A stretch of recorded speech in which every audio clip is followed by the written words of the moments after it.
And now I want you to welcome Demetria Kalidimos, who hardly needs an introduction. I think everybody in the room knows who she is. She's a phoenix. We've seen her come back, and she's going to tell you all about how she arranged that. Well, thank you so much. I have never been called a phoenix before, and I'm embracing that. That's because I kind of feel like I did go through a bit of fire. Hard to believe, though, that was 2017, so we're going on 6 years since I left the air, and you would never know that because every day, 2 or 3 times a day, I'm encountered by someone in Nashville who says, "We miss you on Channel 4," or the other alternative, "We've never watched again," which I hear a lot. And that's, you know, that's on them. But it's a pleasure to be here with you today. I see my friend Kim Hinton, who got me involved in this, and I appreciate that. I want to talk a little bit about whatever you guys want to talk about, and then I wanted to show a couple examples of the work I've been doing both since I left the station with students at Lipscomb University, and we just, I got to put in a plug, we just won a huge national award for a piece that I hope I have time to show you, which we're going to go to New York and accept on Monday. And yeah, the Edward R. Murrow National Student Award for feature reporting, which was quite a surprise. And also the work I've been doing with the Nashville Banner. History, the minute I got an invitation to come and talk about history, I was, you know, it was an absolute yes, because I've always enjoyed studying history, trying to bring history to life in video form, and I'm hoping to do more of that with the Banner. The Banner Archives belongs to all of Nashville. How many of you have visited the Banner Archive at the library? What a treasure trove. Anyone can come in off the street and search whatever date, or just kind of, you know, peruse the microfilm and discover what you might discover. How many people had used to read R.I.P. the Retrospect, the Nashville Retrospect? What a wonderful publication. So I'm hoping that we can do something in the spirit of that as we get our online news source going. The Nashville Banner, for those of you, I don't need to tell you guys this, it was the afternoon newspaper. It folded in, I believe, 1994. And, pardon me? 99, sorry.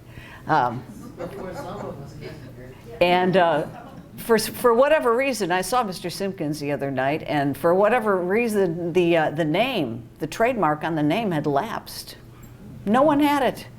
Bruce Doby, who worked for the Banner for many years, bought it up, and he was kind enough when we were trying to put together this new news nonprofit to say, you know, I'm all on to other things, and if you guys want the name Nashville Banner, you know, I'll give it to you for $1 or whatever.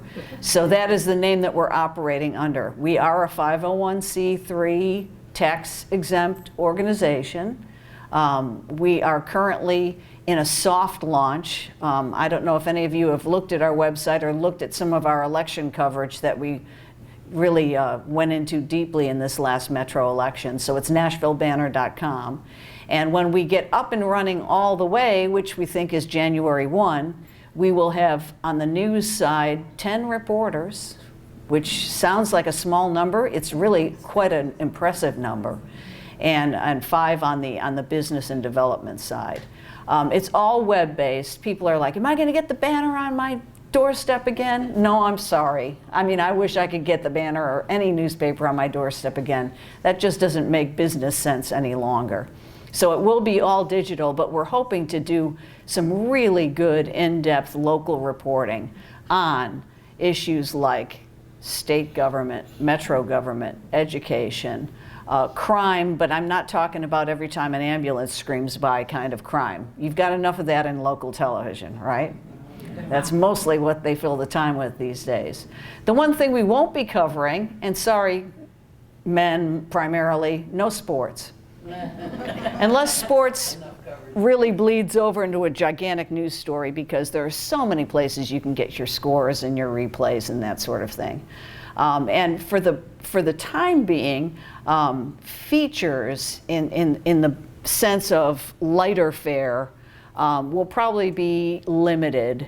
But I would like to start a Sunday, in lieu of like a Sunday magazine, a Sunday video feature that people could look forward to and open up and watch every Sunday. Sort of like CBS Sunday Morning, you know, in the same feel as that. So, I want to show you, if I can, how much time do we have? An hour. Okay, great. I want to start by showing you this part 1 of a 3-part series that I did for the banner on what was considered, we've gone to the home screen. And I probably need to be schooled by some of you in the room, what was considered Nashville's trial of the century. You mean the last round?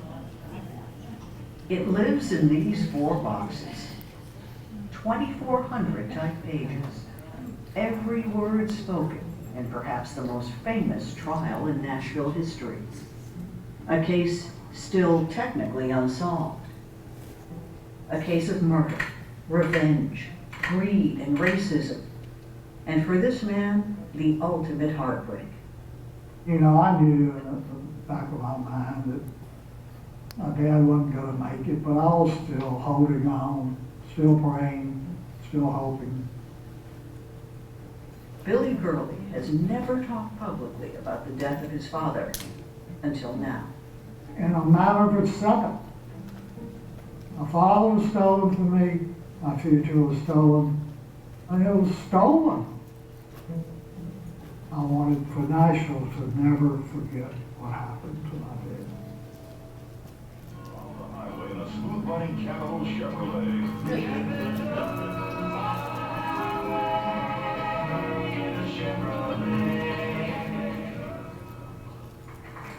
In 1967, when I was a senior, Dr. King came to Vanderbilt.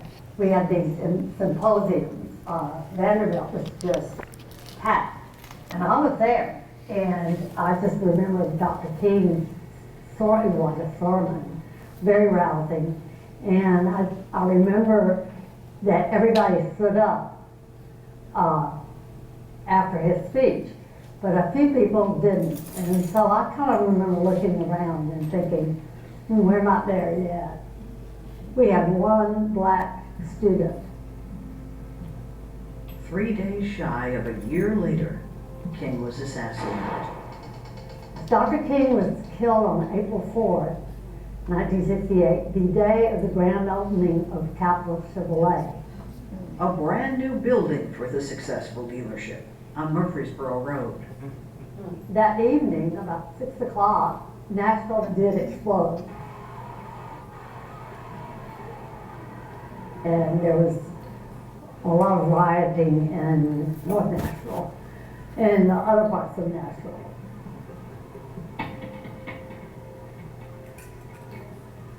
That simmering racial tension would soon come to a boil when 2 business partners took a ride. One of them died, and the other pointed the finger at an unknown, unseen black man. Black man, mysterious black man, had jumped into the back seat of a car. Some Negro jumped in the back seat and shot him. He was jumping in to rob them. Why did he not take the money?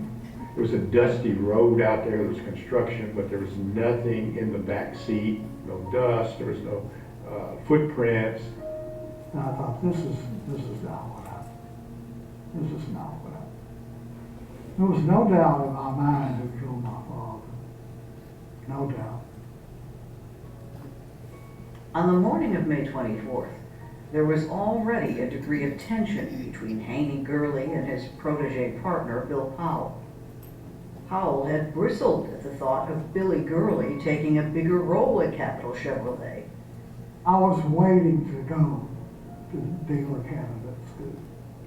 They would groom you, and if you could get through the school, then you were 99% sure that you would get a franchise. At the time, Bill Powell owned just a quarter of the company's stock. But Bill Powell said, maybe I should step aside. My father said, yes, that would probably be the best thing to do. Mr. Gurley thought it was best to just buy out Powell's interest. He'd already made calls to the bank. And the next day, my father starts getting things are rolling. Told one of the managers there that Bill Powell will be leaving us, but I want you to stay with us. And then Friday morning, when my father came in, about 15 minutes later, he comes to me and tells me that Bill Powell wants to take a ride. The two had had a good relationship, been partners for 3 years. Mr. Gurley, he got his accountant to draw up a contract with Powell to sell him the stock. But what he didn't do was he didn't look closely at that contract. Because in paragraph 3, if one of them died, the other would become the dealer. Regardless of how much stock Mr. Gurley owned, the franchise was the important thing because that was the contract with General Motors.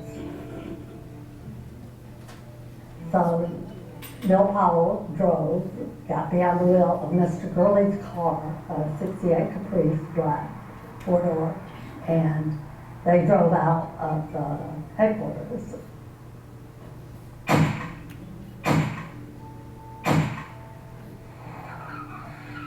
I'm downstairs, I get a phone call, Father's been in an accident, and I went upstairs, and Bill Powell was sitting on the couch, and my father's just leaning up against the wall. And I said, what happened? I looked at Bill Powell, what happened? And then one of the managers took me out and said, someone jumped in the car to rob them, and your father was shot and killed. So Bill Powell, he never spoke to you. He never No. recounted No, a story to you. never ever. Powell, who had been grazed in the leg, drove his partner back to the dealership, not to a hospital. By the time Haney Gurley did get to General Hospital, it was too late. It was laying out here, Mr. Gurley on a slab, and the bullet fell out. There was a bullet that had gone in the back seat and come through. Somebody had shot from the back seat and hit a piece of steel in the seat, and it reflected off. And I thought that was very suspicious. Sherman Nickens was the chief investigator. He left a second job and headed to Murfreesboro Road. And there was a car sitting there, but people were milling around it, and you don't dare touch nothing that's involved in a scene. That was the scene right there for me. Oh yeah, had people been testing? Of course they had. Well, fingerprints, blood splatters, because we had one dead man and one other shot. And by the time police got a look at Bill Powell, there was more evidence gone. If I'm going to investigate it, I want, that meant Bill Powell. I want his hands in bags. I don't want to change clothes. I don't want to do nothing. Went back to the hospital. They took the wrappers off of Bill Powell. They cleaned him up. He had on hospital clothes. They killed that scene. It would be 10 months before a grand jury indicted Bill Powell for the murder of Haney Gurley.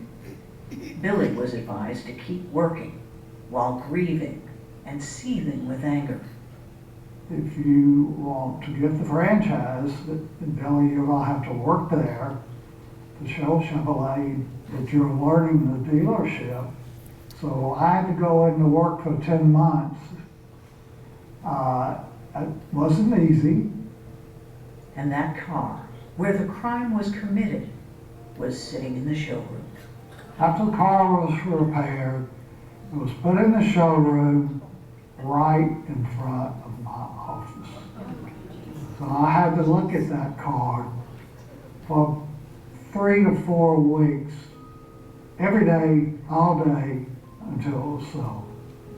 And the showroom held, I think, 13 cars, but it was put right in front of my desk. And when Bill Powell was indicted, that's the day I walked out and never walked back in.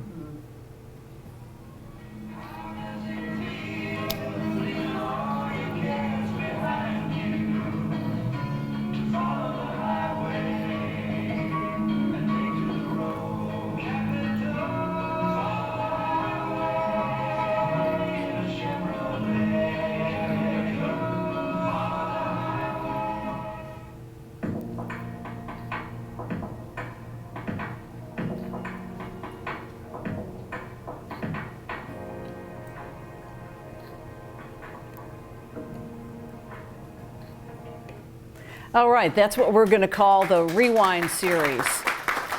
Now, there are 2 more parts to The Last Ride, so if you go to the website, you can watch part 2 and part 3 and see how that worked out. That Capital Chevrolet radio commercial, Mike Bohan, those of you remember Mike, who was with Jerry House, he's got a tremendous collection of radio commercials and jingles and stuff, and I said, do you happen to have a Capital Chevrolet? He said, boy, do I. He sent it to me. Not only was it perfect for this, a tear came to my eye because the voiceover was Dan Miller. I think you heard him at the beginning saying, you know, follow the highway in a Chevrolet, and it was Dan, unmistakable voice.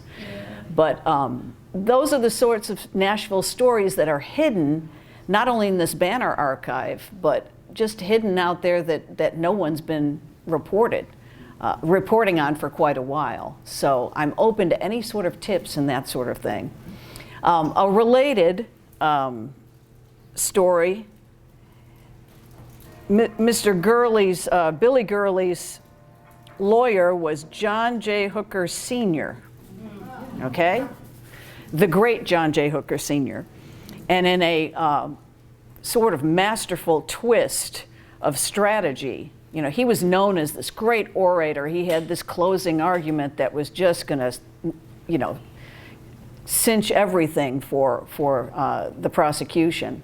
And Cecil Brandstetter and Jack Norman, who were for the defense, basically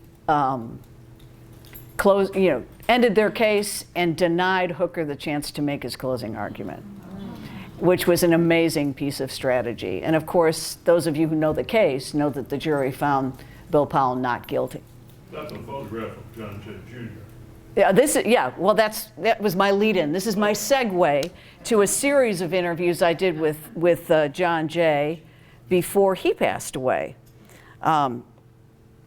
He said, as only he can, someone needs to talk to me. I have so many great stories. Someone needs to get these things down. And I was like, okay, John Jay. And he wasn't kidding. Boy, we devoted 2 full days at my little studio, the filming station, and talked to him about, you name it. Everything from Muhammad Ali to ice cream to mini pearl fried chicken to, you know, the death penalty to Johnny Cash. I mean, it's a fantastic group of stories that I've never had any place to show, right?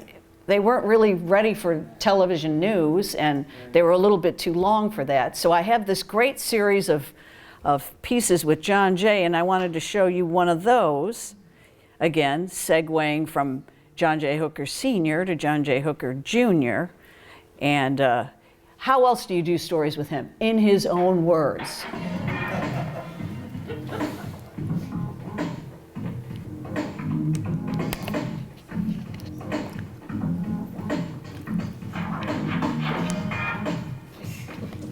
I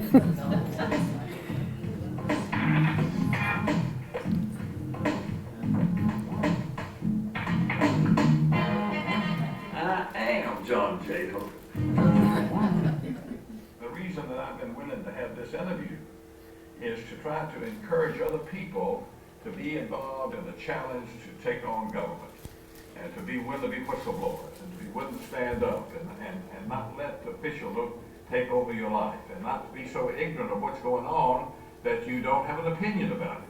Whether it's the CIA or what's happening in Ferguson or in New York, and 6 guys standing around and killing one black person.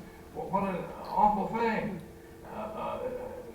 Is that who we are? It can't be who we are. This damn sure not who we want to be. And yet it is. And so I have lived my life in the twilight here the last 20 years or so. I'm 84 years old now. And trying to challenge the abuse of power. And I'm going to do it to the day I die. And a large part of that came from, what we need now is somebody who has some national stature, which I don't, to do the same thing on a national basis that I'm doing on a local basis, like I'm challenging these judges who've been unlawfully elected. We've got 29 judges sitting up there who absolutely were elected outside the rule of law. And so I'm I'm going to continue to fight about that, and I can do that. It's Tennessee, it's a local situation, and I can do, that's something that's in my range. What we really need is somebody who does the same kind of thing that I'm doing about these judges, about the CIA, and about what's happening in the police world. And we need another Martin Luther King. We need somebody else who will come along and talk about peace and dignity and human life, and be willing to risk their lives for it, like Bobby risked his life. Got shot, 68. Martin risked his life, got shot in 68. I really thought in 70, there's a hell of a good chance I was going to get shot. Bobby had been shot, Martin had been shot. I was over there against the war in Vietnam, carrying the battle for civil rights. People would spit when I'd walk up to them and try to shake hands. And so I have had the great good fortune to fall in love with an idea. I've also had the great good fortune to fall in love with a couple of women. An idea. You know, you never fuss with an idea. You never have any an idea.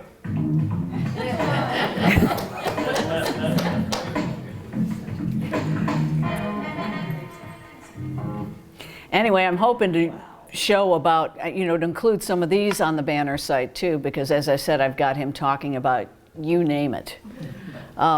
Before I show something else, any questions about what we're doing, how we're doing it? Why did you want to use the banner name? You know, because it had instant news recognition. Now our news site will have, you know, as best we can possibly accomplish this, no political slant whatsoever. It's going to be nonpartisan, nonprofit, right down the middle, just the news. We're not going to do endorsements. We're not going to do polling. We're not going to do opinion of any sort. There won't be an editorial page because God knows we've got enough of that also in other publications. But we thought that the name the banner, especially in this city, would instantly telegraph news. We could have invented some clever, like the Nashville whatever, and we'd spend probably the first year telling people what it was. When we say Nashville banner, people, oh, the banner's coming back. They know what that is. Even newcomers, I think the name has enough news recognition as a name of a publication in other places too, that people know immediately what they're getting. But it's, as you said, it's also a little bit fraught with its past, right? Because we don't want to say, oh, it's what the banner was way back when. We did, though, elect to use the eagle, which was always its masthead banner symbol. But we changed it a little bit. If you look really closely, this guy, I forget what his name is, but the same fella, he does woodcuts. You know, where very intricate, where every single line is cut. He's the same artist that does the Burt's Bees chapstick illustration of that old guy. Steve Cavendish actually found him and said, would you be interested in adapting this eagle for us? And he said, sure, I'm up for the challenge. And if you look closely on the flag, at the top of the flag is a quill pen, the quill part, or excuse me, the point of an ink pen. And there are also some strategic other little Easter eggs hidden in the design that telegraph a new eagle for a new day. Am I mistaken, or is there a connection with you or the banner with Channel 5? Yes. Channel 5 was nice enough to offer, we have a partnership. So my video pieces in a shortened form appear on Channel 5. And I've been on with maybe 4, 5, 6 stories, and they've been up to 7 minutes long, which is an extraordinary long time in television. I really want these stories to be more like mini documentaries than some quick hit that, again, that's what you would expect from television news. To go a little bit deeper, to hear people's voices, to hear people the way that they speak, because we all pause, right? We don't speak in 30-second convenient sound bites. And to get a real good feel of a character, you've got to listen to them for a little while. Who would want to edit John J. Hooker down? You know, where would you begin to edit John J. Hooker? Well, the 501c3 is nonprofit, but but you've got to have money to. Thank you so much for saying that. I am proud to tell you that we started this brilliantly right when COVID started, right? Who's going to want to give money to anything? But we've been out there knocking on doors and you know, beating the trees and everything else. Our initial goal has been for a $2 million local raise. We are, as I stand here today, $400,000 away from our goal. So, and all of that money has come from individual philanthropy and family foundations local to Nashville. Once we hit that 2 million, there's matching money because the whole notion of nonprofit news is exploding all over the country. And there's an organization called the American Journalism Project that stands ready to match what we raise at this moment. So once we get that 2 million, it turns into another 2 million, and then we've got at least 2 full years of operating expenses, even if not a single person becomes a member. So we're safe on that, in that regard. But membership itself will not be a heavy lift for anyone. We have figured in our pro forma business plan that if we can get 10,000 members at $100 a year, our business plan works with the staff that we've planned and the coverage plan that we have.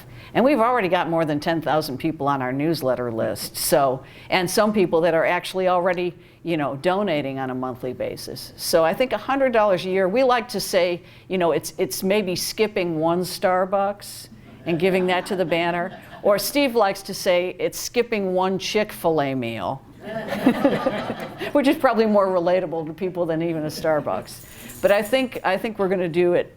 I can feel it. Regardless, I think we're going to start January 1 just because we've got some momentum now and we've done a lot of work with the election, and people are starting to open their email or open their computer every morning and say, ooh, what's happening on the banner? Just last week we had a couple interesting stories. You can go back and check and read them. And upcoming, I'm going to do a couple interviews tomorrow. I'm working on some amazing stories, including another one that has a great historic edge. I need to tease it at this point and not say too much. But I recently located something that I was looking for probably 30 years in the state archives. And we determined that it was AWOL. We pretty much think that someone stole it, but later returned it. And you know, that's the lucky thing. They returned it and I found out about it and look forward to telling that story. It has to do with a historic volume, a book that's probably as big as this podium here and this thick. You know, one of those where you almost need 2 people to turn the pages.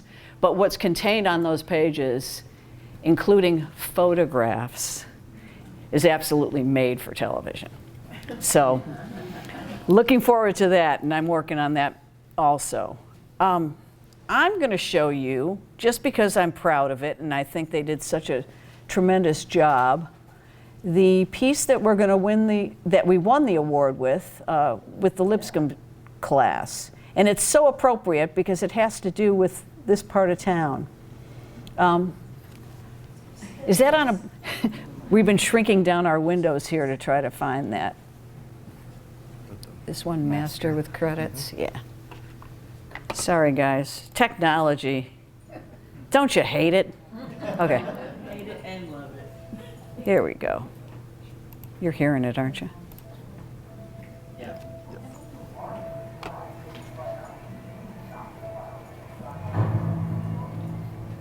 Hey, look at this guy. All right. 1, 2, 3, 4. 4. All right. Awesome. It looks like a great guitar. Love it. Well, it's shaped like a guitar. wow. Good size. Like the screen. I just think it's cool. I like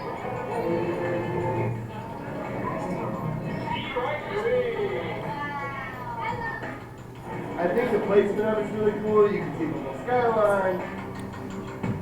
We've been waiting all year to get back to this ballpark. I've been to every major league park, lots of minor league parks, and I've never seen anything like it. You excited?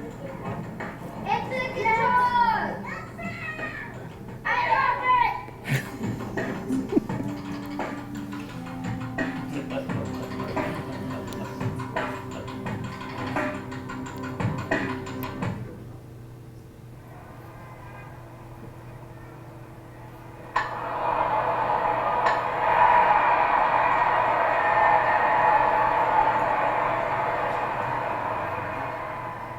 It's an old style.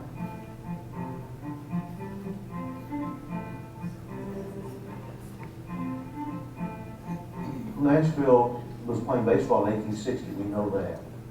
Maybe a little bit before then too, some references to games, but I think they weren't cricket matches.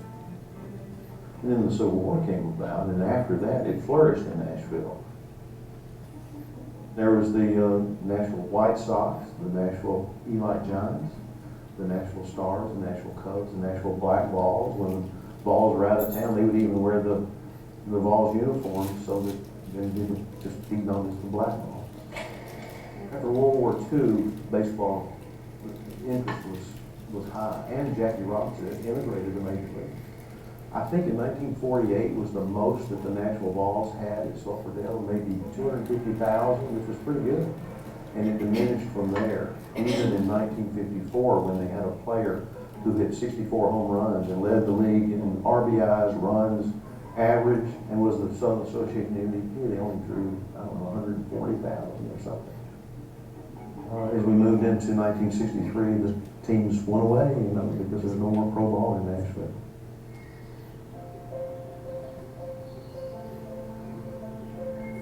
I got into coaching in high school. My high school coach got me into coaching a knockout team, 9 to 12-year-olds. And fortunately, I had a really good team. I fell in love with coaching, and that's a pursuit I took. I had a lot of good players. Win several championships. We went to several World Series. Several of those players made big leagues, and I loved it. Actually, one of my players' father was a professor at Vanderbilt, and he recommended me for a job that really no one wanted because Vanderbilt wasn't any good then. We found some good local players that I had coached in the summer, got them to Vanderbilt on some academic scholarships, and within 3 years we were amongst the best. Well, I wasn't making much money at Vanderbilt. Had 5 kids. I'd always believed that Nashville could support a minor league team, but had no stadium. And so, University of Tennessee has done a great job promoting football, big orange country. And I just felt like if I could do some promotions other than saying we got a game, that Nashville would support it. Most everybody said, that won't work. And so that motivated me. Fortunately, one person really believed in me, Conway Twitty. And so when I put the group together with him involved, it removed a lot of those obstacles.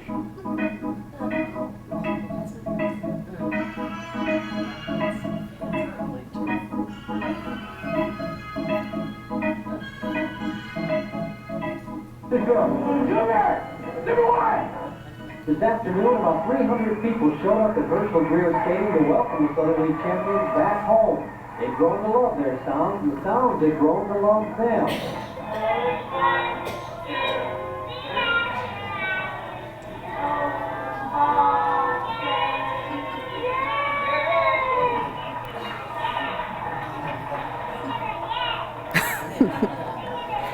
Well, you know, Larry Schmittou, he was the one that made it all go, right, like at the beginning.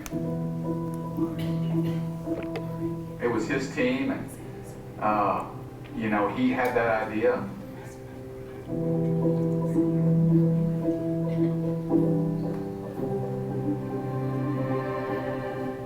They're centered around the scoreboard.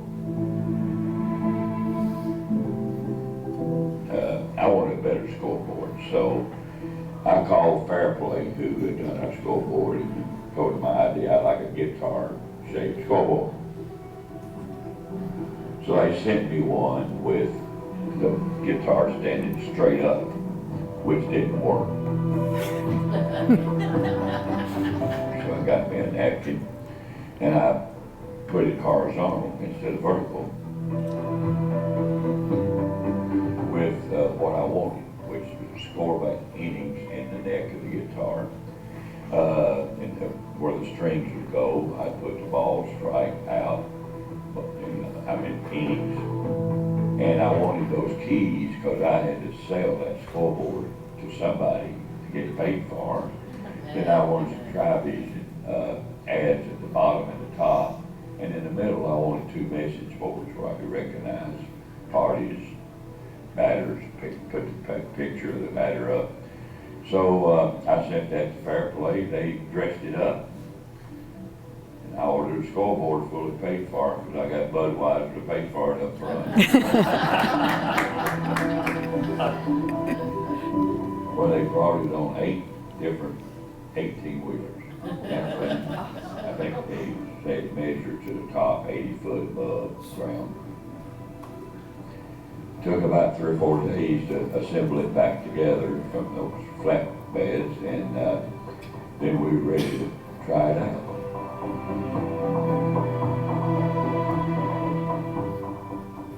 We could only shoot 16 fireworks at the time. So we were going to shoot them after each home run, and after a victory, we'd shoot whatever was left. One time we ran out of fireworks. We hit 4 home runs in 1 inning, shooting 4 fireworks each time. So then the next inning we hit another home run, we got no fireworks in it. And needless to say, the crowd, where's the fireworks? Where's the fireworks? So I always reacted to the crowd. If the crowd like it, I'll keep it. If the crowd didn't like it, I'll change. Leading off the Nashville Sound, number 1, Corey Ray. You see the ball? Yeah. He's gonna swing.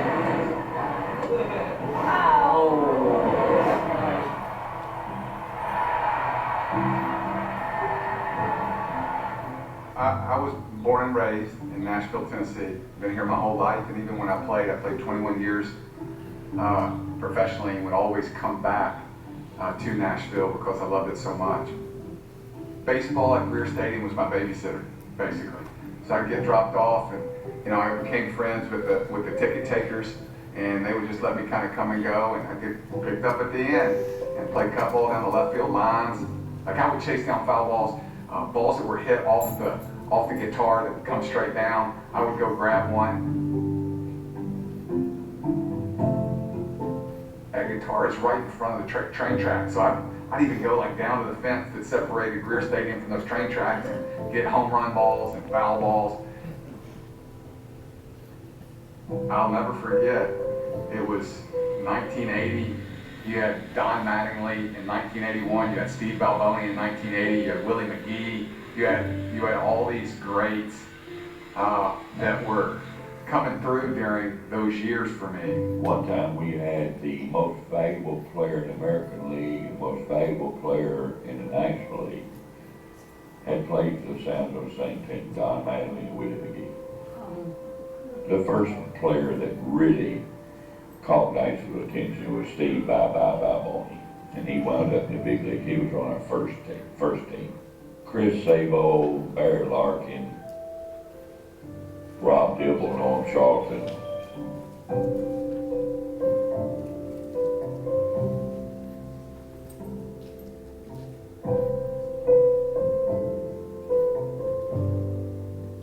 My first ball handed to me from a player, and I'll never forget it. I was 6 years old. It was 1980. I went down to the home bullpen, hardly anybody in the stands, and one of the pitchers, might have been Norm Charlton actually, handed me a baseball and said, "Here you go." And he didn't think anything of it. He'd probably given out 100. But that was one of the moments that really helped propel me it changes you when you're a kid, right? Those like formative years for like what makes you passionate about that thing that you dream about, that happened for me at Greer Stadium. You know, under the shadow of that big guitar scoreboard. I also got to play there. I played there in 2007 when I was trying to become a full-time knuckleball pitcher.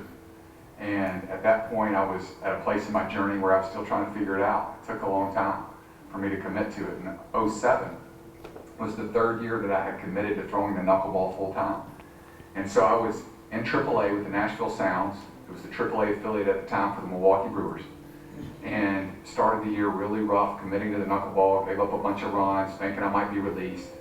And then I got a spot start because a guy named Tim Dillard, who was also a longtime Sound, hurt himself, and I got a start. And from then on, in 2007, I started the year like 1-5 with like a 6 ERA. And then I got an opportunity for that spot start. And from that was the moment when I look back and I think I figured a piece of it out. So what a pitch by Mickey. 4 strikeouts for R. You know, on the field at Greer Stadium, grinding it out. And from then on, I was 1-5 to start the year. I ended up going like 10-1 after that, and won PCL Pitcher of the Year as a Nashville Sound.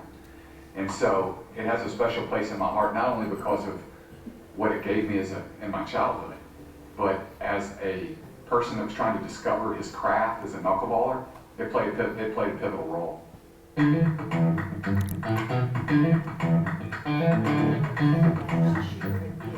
When we announced we were building this new ballpark, one of the first questions we got was, are we bringing the guitar with us? Well, we didn't bring it with us, but we did it better here. I mean, people play guitars in Nashville, it fits. Full screen static images, full screen moving video, live camera shots, live instant replay. Earlier today we had kids playing video games up there even. We've got a crew of, I think, 16 people that work on a production crew that can make that thing come to life. And it's really fun what all they can do every year on that.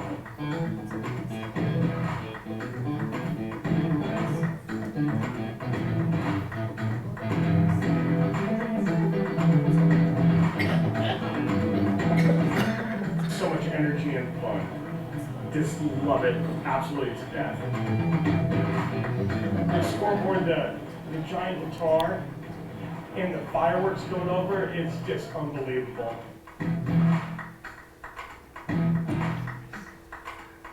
This one's much nicer, much cleaner, much bigger. In 2020, when the tornado went through, clipped the park here and took out our original line score, which is the neck. Now we got full LED board now for the whole neck. Whether it's happy anniversary, William Mary, happy birthday, whatever, and that gets on the scoreboard, it's another cool thing we can offer. It's night and day from the old one for the information, but the theme is the same.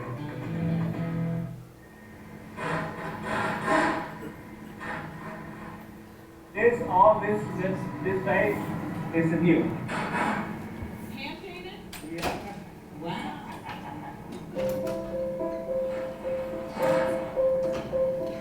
When we had the chance to bring it over here to this development from its longtime home a couple hundred yards away, couldn't pass that up.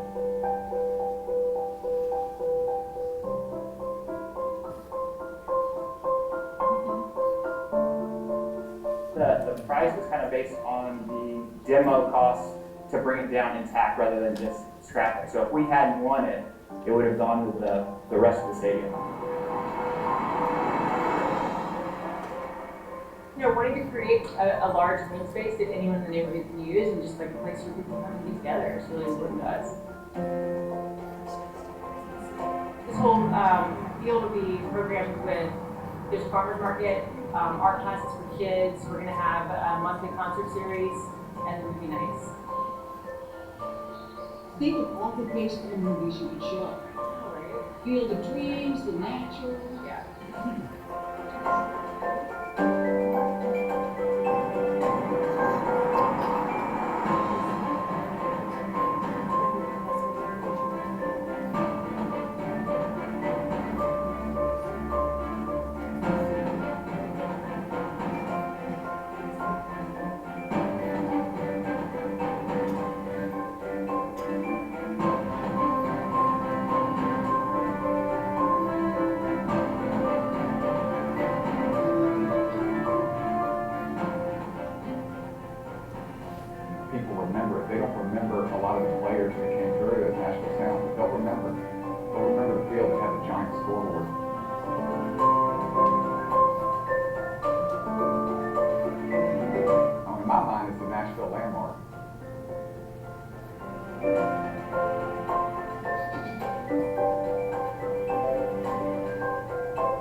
it in my backyard, I would try. That's all my definition means for the city and the people that grew up watching Nashville Sounds play.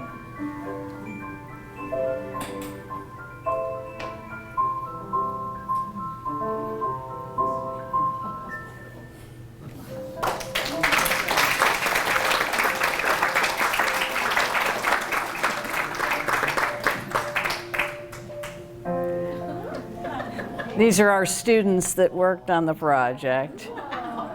And they're all going to be able, these four who were really our primary, they're going to be able to go to New York Monday and pick up this big award. Isn't that neat? But one of the interesting things was it was a documentary class, and they all thought they were getting ready to do, you know, a nothing against Ken Burns, he's brilliant, I love him.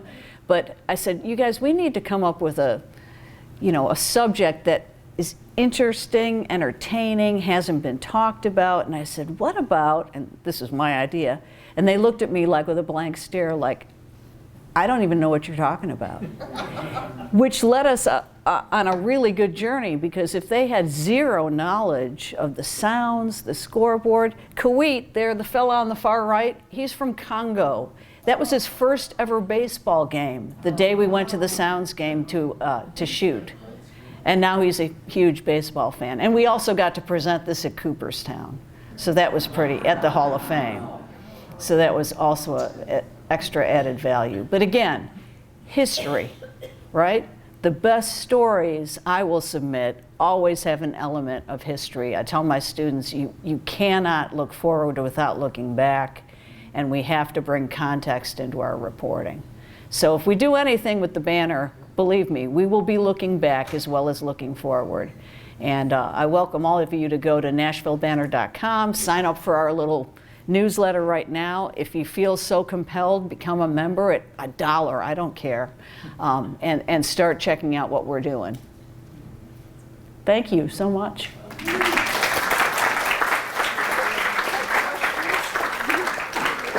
Take questions. Sure.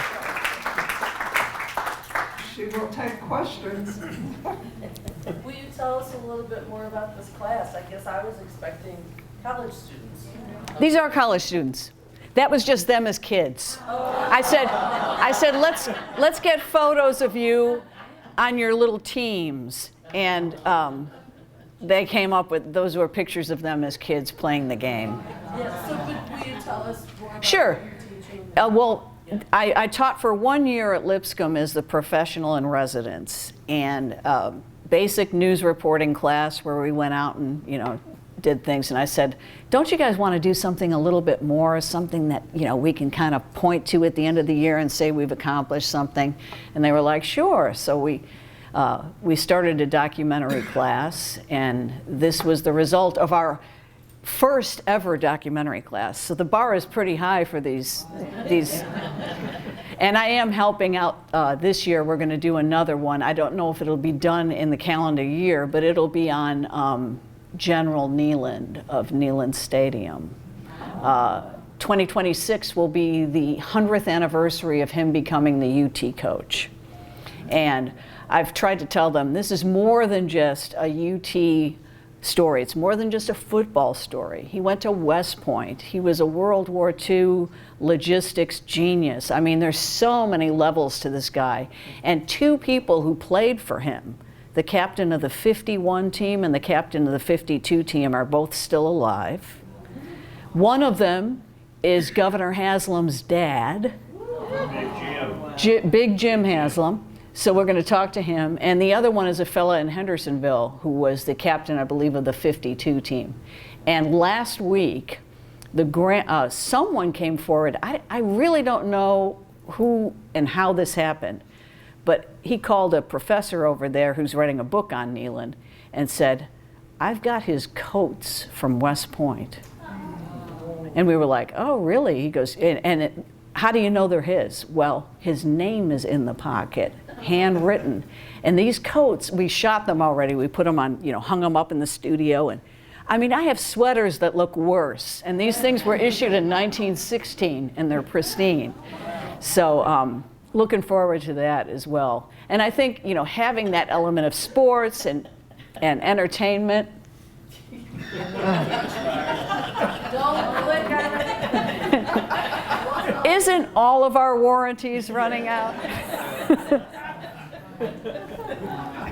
you going to cover the arts or historic sites like the Parthenon or Spirit Bennett? Yep, we will cover the arts. I mean, it'll have to be certain aspects. The stories will have to kind of reach that bar, but definitely I'm on the board of the Parthenon, or the Conservancy Board, or had been for a long time. So yeah, that's another thing I'd like to put in this Sunday series. There's so many filmmakers and creators out there who do video pieces, excuse me, and they just end up on their computer sitting there and no one gets to see them.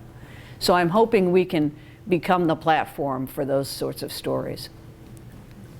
I hope you'll always consider closed captioning. Oh, yes. For those of us that really need it. No, absolutely. Thank you.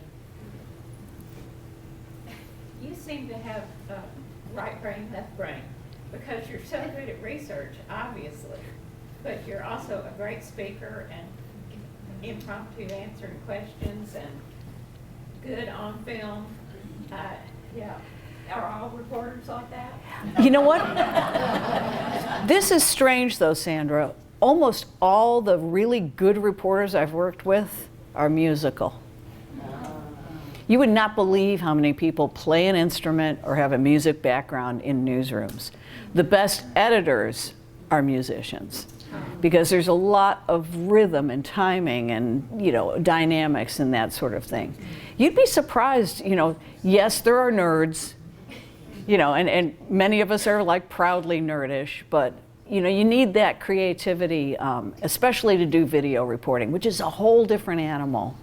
A lot of my students came in with just writing term papers or writing the strict, you know, formulaic news stories. And I said, throw that out the window, because when you start putting something together on video, there's not a single narrated word in that documentary. It's all crafted from the interviews we do with other people. And that was a learning curve. You mentioned that you have a partnership with Channel 5. How does that work? And what is that? Well, they are giving us, obviously, a bigger platform so I can go on at 6 o'clock and say, this is brought to you, you know, through partnership with the Nashville Banner. And we hope to expand that and collaborate on, you know, investigations, longer form documentaries. I mean, kind of really work with each other and not compete against each other, which is another really refreshing thing, to not be in this endless competition of ratings and who's number one and all that kind of stuff. How about let's all serve Nashville and, you know, educate and inform the public. And that's what's fun about that. Do you think you will expand out to other, you mentioned General Nayland, so obviously, you know, a Knoxville station might be interested, or a Memphis station. Do you think you'll do some collaborations with other areas of the state? I think especially with public media, yeah. We've already been in conversation with NPT. I know there are certain things that, you know, would like to jump off the web page and be on actual broadcast television, because let's face it, not everyone has a computer or wants to watch that way, even though that's the most logical way to deliver these days. So yeah, I expect that we'll be on the air with certain projects. In the back there? Yeah. I have a question about the sign, the Sounds sign, the old one. It's half a block down the street. That one. Yeah. Did it surprise you or anyone else that it wasn't in great demand and they paid $60,000 for it, and then it wound up around the corner, which I don't think is a great spot for it. Did it surprise anyone else that there wasn't a clamoring for it? And I think it was the cost of taking it down and moving it. You know, it was basically scrap metal. It did surprise me. I was so glad that they saved it, because really it just could have been in the trash heap in a millisecond.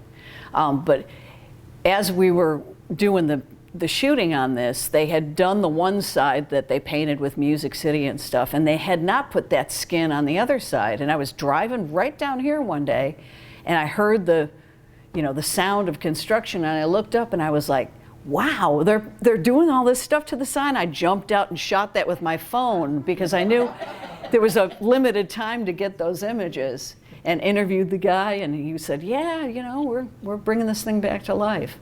And it was such a landmark. That cool drone footage you see of before it was wrecked, I happened to find a guy, you know, kind of put out feelers on Facebook and other places for who's got old pictures, who's got old film, who's got old images, which is what you do with history, right? You start looking around in everyone's boxes and attic.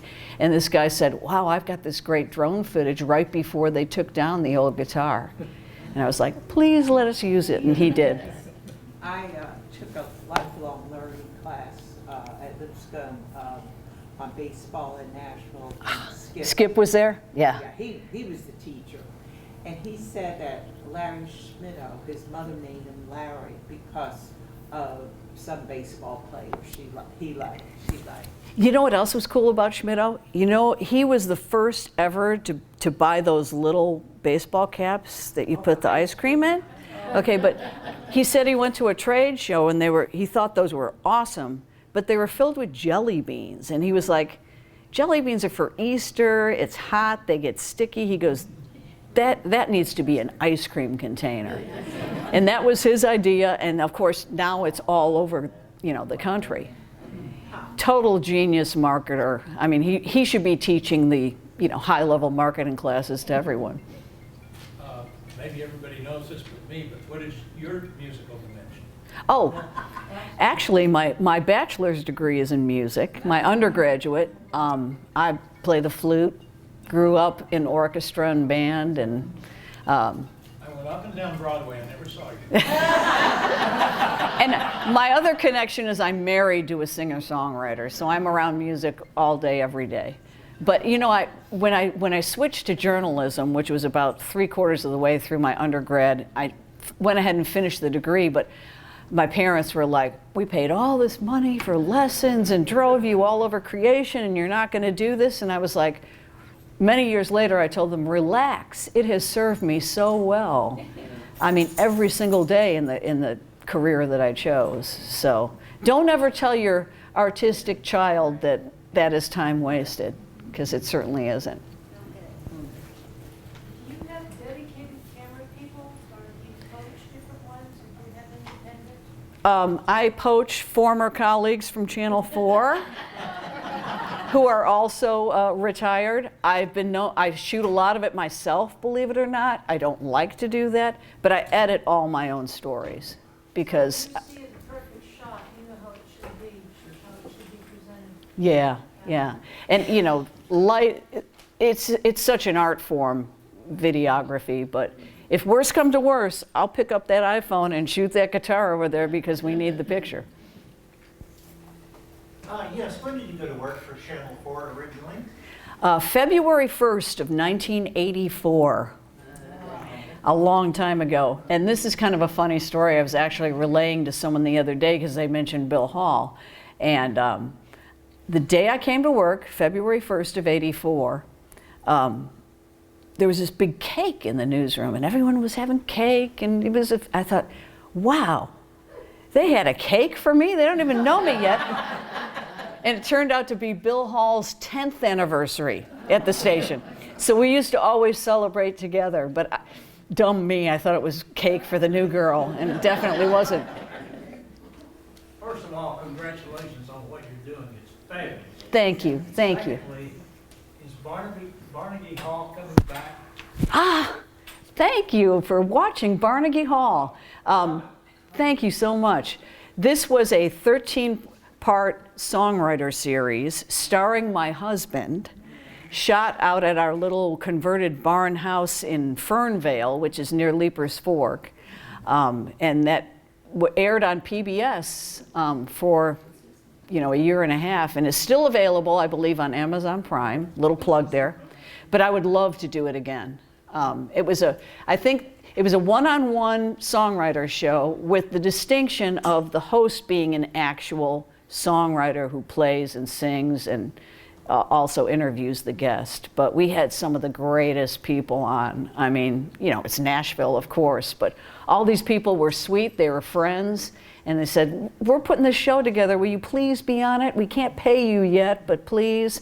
And they all came on, and it really turned out beautifully. So we'd love to do, NPT is very interested in resurrecting Barnegie Hall if we can find an underwriter. So. Gruen guitar. I know, Gruen guitar or Carter. I always thought that would be a natural. Anyone know George? Get him to write a check? I just wanted to tell you, I saw you that first night on Channel 4 when Dan Miller introduced you, and you looked terrified. Probably. You were reading the teleprompter, and I thought, is she going to make it? Congratulations, you look great. Yeah, well, thank you so much. But you know, sometimes I look back and I say, what was Mike Kettering thinking? I was 24. I mean, that was a big gamble on their part. But boy, what a classroom, and what a fantastic place to learn. And team. Oh, and team. I mean, Miller, seriously, and I will go to my grave saying this, is the greatest interviewer ever. Miller and Company, those pieces are genius. Last night I was watching the new Netflix documentary on Tanya Tucker, and of course I hear his voice before I even see him. And again, I'm crying because I see this young, adorable Miller asking questions, but it goes to show you, on a piece that's probably, you know, chronicling someone's life that's 40 years old, they're using the Dan Miller interview because he got the best information out of a very young Tanya Tucker at that moment in time. So, yeah, it was a wonderful place. Mike Kettering, our fearless leader, really imagined a different sort of local news, and in many ways Nashville was a trailblazer for some of the things that you see now. 60 Minutes existed already, but if you all recall, we were doing that style of longer form reporting like every night, which was a super place to learn. Well, thanks to WSM and V. And speaking for myself and a whole lot of my friends, we didn't quit watching local news, we just switched. Exactly. Oh, listen, and don't get me wrong, I mean, things worked out. You know, things work out the way they're supposed to work out, right? You know, that's just the way it is. And I'm just grateful that I'm still able to do what I love doing, and that we still have an audience here in Nashville. And I think what we do now and will do with the banner will be unique. And it will, you know, work nicely and dovetail with the other stuff that everyone needs. You need to know if it's going to rain tomorrow, you know, or where the traffic jams are. But you also need to know that people are telling stories in a meaningful way. And there are more people hungry for bipartisan reporting. Absolutely, absolutely. And forget the opinion. Yeah. Thank you so much.